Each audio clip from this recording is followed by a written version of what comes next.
Hi, welcome to MrSaladDressing.com. Have you been to the grocery store lately to pick up some salad dressing and you look at that shelf and there are tons of options available to you? The question is, what are you going to choose? Are you going to go for low fat, no fat, low carb, low sugar? What's your goal when you go to that grocery store? The choices can be overwhelming. And then you might come home with a dressing that's fat-free, like this one. I found it on the grocery shelf, brought it home, and the very first ingredient is high fructose corn syrup. Yes, sure, it's fat-free, there's no fat in there, but it's packed with sugar. So what do? Well, what I've decided to do is to make salad dressings at home that are low in sugar and low in fat, and they taste great. So please, come along with me as I make a recipe right now on MrSaladDressing.com. I am making a spicy coleslaw dressing, and basically I like to eat coleslaw. I don't want it to be so creamy and full of fat and full of sugar. I want it to be somewhat on the healthy side because cabbage is a really low-calorie vegetable, and it's nice to be able to enjoy it with a low-calorie dressing.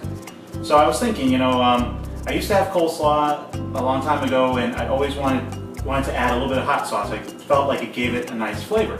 So I'm thinking maybe I should make a nice low-fat recipe with some hot sauce. And I happened to look at the jar and realize that it's mostly vinegar. There's a lot of vinegar in there, and that's what kind of brings out the flavor of the peppers. So I'm thinking, well, maybe I don't need to add any vinegar. I can just do the hot sauce and the mayo. So the first time I made this recipe, I did half and half. And that was way too much. I mean, I like a little bit of spice, but I'm not really a big fan of hot dressings or sauces. So that kind of did, just so it was way too much. So what I've done is I've reduced the amount of hot sauce, and the additional liquid in here is going to be some cider vinegar. So I'll go ahead and put that together. I'll start off with my light mayo. Cutting some calories there. This is my favorite hot sauce. It's not very spicy, it just has really good flavor. And then I have some cider vinegar. I am going to add some pepper. And I want to add some salt too. Yes, there's some flavor with the pepper sauce, but I want the additional flavor there. I want to make sure that the salt and the vinegar working together will break down that cabbage, so it's a really soft and tender coleslaw. So I'm going to add my coleslaw. Oh, I just made a boo-boo. I did not taste my dressing. So my only choice now is to wait until this is in the refrigerator and the cabbage has a chance to soften and all the flavors have kind of developed, and then decide whether or not the dressing has enough salt and pepper. And if it doesn't, then I can add it at that point, but that's not ideal. You really want to do it ahead of time. So I'm mixing this all together, trying to coat as much of the cabbage as I can.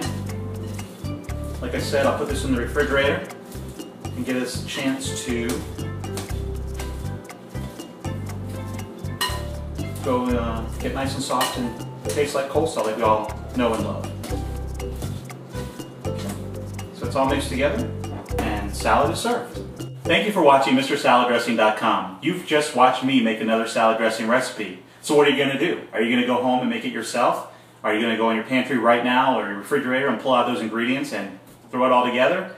Or do you have a recipe of your own that you like to use? I'd love to hear about it, so please go to MrSaladDressing.com and type it in the comments. Even better, sign up for the email list and I'll send you the recipes every week so you know what's happening at MrSaladDressing.com.